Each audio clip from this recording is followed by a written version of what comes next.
Okay, so yeah, I did my MA in 2014, and there was a lot of theory and a lot of philosophical concepts, and I just thought, well, how do these apply to me as a street performance practitioner? So I'm going to be talking about, some theory. I'm going to be talking about conviviality in the street, this being together, and before I start, I'm just going to, sorry, I just need to move my menu so I can present properly. Yep. I'm going to just talk a little bit about myself so that kind of you know where I come from in terms of my practice. So I think I've got about 20 minutes, I believe, and I've timed it and I think I can do it. So I'm a performer. I like getting into strange costumes. I use masks, full body masks, puppets, stilts. I like color, I like vibrancy, but I don't like to use words. So I like to kind of make this impact. There's a lovely picture of Goro. I've been all sorts of creatures, as you can see, snails, herons, caterpillars, stilt walking, leading parades, birds. I've been lots of birds, all sorts of weird and wonderful characters. And that's kind of a walkabout street theatre, an interactive street theatre that just kind of happens. And quite often that stuff isn't for festivals, it's just to go out on the street and interrupt things. I also like telling stories without words, using this kind of visual imagery. So puppetry features a lot, making provocations, interventions. The central photograph there is the Sugar School for Street Theatre, where we made a street theatre show, which was lovely. The bottom picture on the right-hand side is a parade that I made, but that parade also told a story. It was the 950th history of the town, and we told the town's history. We called this a storyboard parade, which we kind of developed and quite enjoyed. And the picture on the bottom left is my very ever first street performance 30 years ago. I'm the one right in the back wearing the mask, and we found these Commedia half masks and we went into the street just to make fun and mischief and create havoc, really. And so that's how we started. But I'm also a producer, so I make some money making other artists' work happen. So this was Handmade Parade, actually, which I know Sergey has been to Homefirth Arts Festival, which I direct. Before I was directing it with Handmade Parade, this is a Handmade Parade image. I put up sculptures in weird spaces. So this is an artist called Luke Jerram, whose moon went up in our market hall. The top right picture is a weird project that I ended up having the job of production manager on, with 150 folk dancers and musicians who were there for a festival, but in that time of a week, we made a show that was in the theatre and then went to the ice rink. So the first half was in the theatre and the second half finished on the ice rink. So it was like 2 shows in a week and 2 shows in a day. And then the bottom is a folk festival, a local folk festival to me, where we were just exploring what folk is in the UK today. And, you know, it doesn't have to be traditional British folk. We have a very multicultural community, and therefore folk can mean many things. Education, of course, is really important to me, and not only as an educator, but as being educated, which is why I've been to every SAWA since they ever started. And a little bit about my credentials there. So I've got a BA, 30 years of making work. I started an MA in theatre directing at Middlesex University, where I did a lot of work around devising and play, which I found fascinating. And then I went to Gitas Academy in Moscow and did a month on biomechanics, which I also now use in my street performance and directing and training. I do some Kung Fu, and I finished my MA at Leeds University, and that was in performance culture and context, and I focused on street theatre for that. And I've just been accepted for a PhD, and I'm looking at the pedagogies of puppetry in outdoor protest settings. So a quick whiz through the photos. That's Shugler School for Street Theatre on the top left, and Leeds University I do teach for, but unfortunately not much street theatre. Applied theatre, based theatre, intercultural theatre, processes of performance, that sort of stuff. I'm getting a lot of interference from something. The book is a book that I wrote 7, 8 years ago. Well, I edited it. It's a collection of essays of street performers from around the world. And that's available on Amazon if you want to have a look. It's a short little book. And I'm currently working for Bradford Producing Hub, writing a training manual for street art and mentoring 11 people, 11 companies to make new work. I'm going to whiz through this. I just wanted to make a mention of COVID, as like everybody, in March last year, about a year ago today, our world stopped in the UK. We locked it down heavily. And I suddenly thought, well, what the hell am I going to do when I can't have bodies in a room to work with? So I found these 3D printed puppets and I interviewed people on the phone and recorded their voices, and we made the show on my kitchen table where I'm sitting right now with my daughter. We filmed it, we made the puppets, the costumes, everything.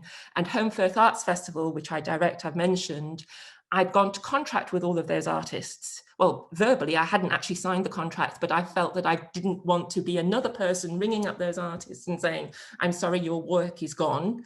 So we made an online festival. And I just wanted to raise this because as an artist, I suddenly had to learn how to edit video, how to edit sound, how to film, how to be behind the camera, in front of the camera, and do all of that. And it was hard, but skills well learned and will probably, maybe I'll use in the future. So finally, what I'm working on right now, Home Firth Arts Festival, I've mentioned. I've got a community arts company called Edgelands Arts, where we're working on a couple of community projects, a new library and the historic renewal of our city centre. I've got a weird title of a visioning facilitator for Morley Arts Festival, where I'm helping them develop. Mentioned Bradford Producing Hub, and Gaia Saves the World is a street theatre show that I want to make, and I'm about to make, I hope, this year. So let's jump into the theory then. I just wanted to kind of give you the whole kind of roundedness of what street theatre is to me and my practice, because it's a bit of everything. But what I was really fascinated with in my earlier studies was this idea of phenomenology, which I thought, well, what the hell is this? And everybody was talking about phenomenology, and it's the study of our experiences. And as street performers, we're experiencing all the time. So I thought, well, that's an interesting concept. And phenomenology comes into performance practice and into sociology and psychology and all of that. And then this word ontology, which is the nature of being. And I said, well, I always talk about how you be, how are you, what's your presence, which I'm coming to. And then this guy called Martin Heidegger in the 30s, who apparently has some Nazi connotations, but we'll put that to one side. He came up with this idea of Dasein, which is the idea of being there or being present. And what he was doing was saying this idea of your experience is actually exists in a space and a time. It's being in the world. Being in space and time is Dasein. And I thought, well, that's very interesting, because we talk about how we are in the space, in the time, being present as street performers. So I tried to analyze it. It's not all going to be theory, by the way. I'll talk a little bit about practice in a bit as well. So in the philosophy then, we're talking about time and space and being, which is Dasein, being in the world. And then I was looking at gallery spaces and the kind of socially engaged practice in the galleries. And there's this guy called Nicolas Bourriaud who's talking about how that work happens. So it's this being in the world, it's the content of the material or what we want our audience to take away. And then there's an aesthetics around that, a kind of how we want it to look and be. So I thought, well, maybe that's a kind of artistic Dasein. And then I started to boil down, well, what is actually being present? So it's being in the world, we are here, we are existing. But as street performers, we know we need to be connecting with our audience. We know we want to be connecting with our environment in the space. We know we need to connect within ourselves or within the role that we're projecting. And we know that we need to connect with an ensemble. And so I thought, right, okay, how does this all fit together? And I thought, well, there's the Dasein, there's the self-awareness, there's the ensemble awareness, there's the reflexivity, and it can work with the other things as well. And reflexivity, I thought, was an interesting word because it's not only an awareness, it's an awareness and an interaction with. So we see and we do, and then we react and become different as a result of that. So I thought reflexivity was a very interesting word, reflexivity to our audience. And of course, in street theatre, We want it to look good. We want to know that it looks what we intend it to look to our audience. So there's an aesthetic on top of that. So maybe we call that performative design. I felt that I hadn't really considered the audience much. And so I did a little bit of observation of this kind of art in the gallery space that was interactive art, and then art in the street. And I had little notes, and I was putting street theatre there, and I was kind of ticking off what people were doing. And I broke it down into these kind of three categories, really, that we could have an audience that are indifferent, the ones that choose to ignore us, or the ones that maybe just get a little fleeting something and then pass on. It's kind of evanescent, it's fleeting. But I thought, well, isn't indifferent or an ignoring audience still an audience? And I thought, well, actually it is, because we've put something in front of them. They have chosen not to react. So therefore, yes, I would say that they're still a type of an audience. Then we have the engaged audience that could also still be passing. So this is an audience that observes what we're doing. We can see them observing us. We might stop them, we might arrest them in something that they're doing. They might be going to buy a tube of toothpaste, but suddenly they're interacting with a man in a nappy. You know, there's something that's stopping them, changing what they're doing, or what we're doing might suggest that they do something else. But of course, I'll just catch up with myself here. But of course, the audience that we all love is this complicit audience, this audience where we have this shared experience, where what we're doing might prompt them to do something different, where we may have a conversation or a dialogue, and it starts to become an interactive experience. And then something that Nicholas Bourrier talks about, which is a moment of conviviality.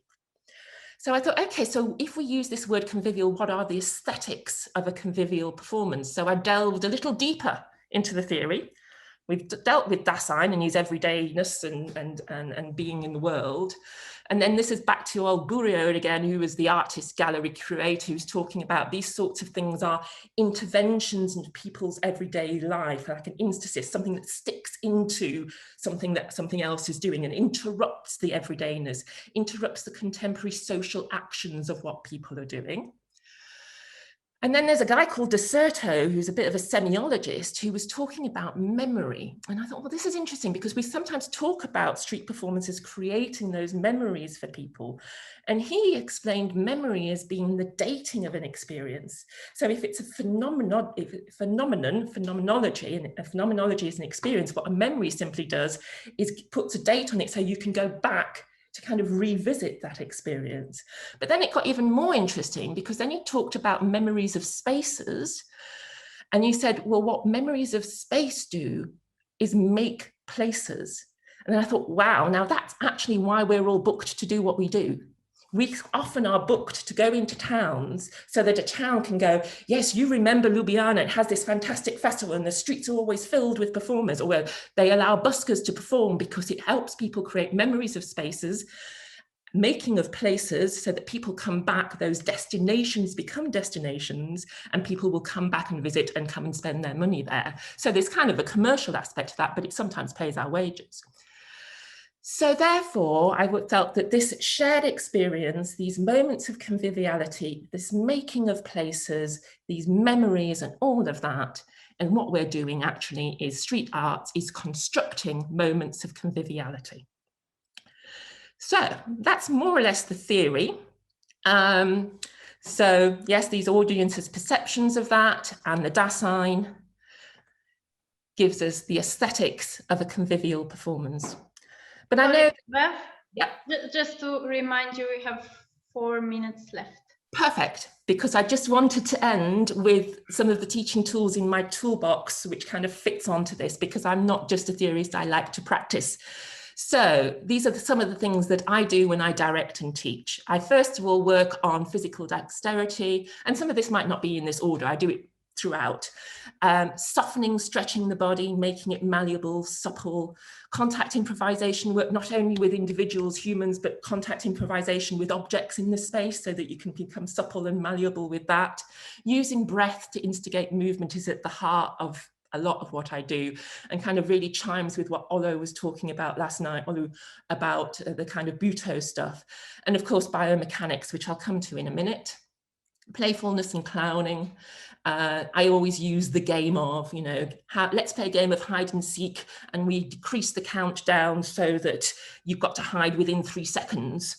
Clown Boss is another game I play, something called putting your partner in the shit, where, you try and make it difficult for your partner to do what they do, and people sculpt each other.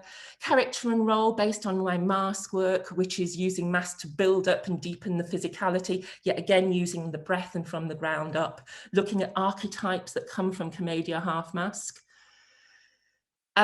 Movement composition and ensemble signaling, and this comes from the biomechanics, which I find really useful in street performance because it breaks down movement and text or whatever into these sorry Russians, these things of class, which is the preparation, a dancer bending their knees before they can jump, Posil, which is the sending out, the playfulness, the clowning, the action, the Tormos, which is the slowing down and gathering in the energy and thinking about what's coming next, and then the Tochka, which is the stop, which is a circus performer landing a trick and the audience applauding in its biggest sense, but it could also just be the end of a phrase or movement. I find it really useful because it's helpful for the ensemble to work on that, and they can read off each other.